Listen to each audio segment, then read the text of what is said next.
বাইরে ভাই পৃথিবীর সবাইকে বুঝাতে পারলেও ঘরের ছেলে মেয়েকে বুঝাতে পারবেন না নিজের শরীর কতটা খারাপ। যতই শরীর খারাপ হোক তাতে কিছু আসে যায় না, রান্না করে খাওয়াইতেই হবে। তো যাই হোক ডায়না রোস্ট পোলাও খাবো, তো রোস্ট করার জন্য সব কিছু তৈরি করে নিলাম।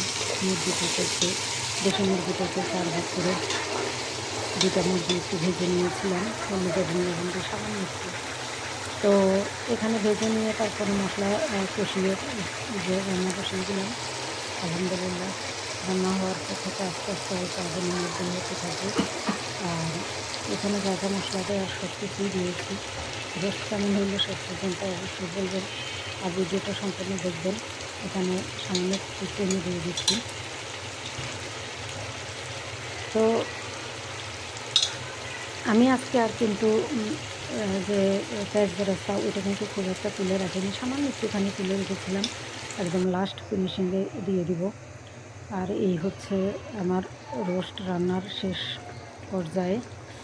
একটুখানি ঝোল রেখেছি, যেহেতু বাচ্চারা আছে বাসায় একটু ঝোল লাগেই। রোস্ট যদিও গ্রেভি ঝোলটা বেশি ভালো লাগে, তারপরেও একটু গ্রেভি থেকে একটু বেশি রেখেছি।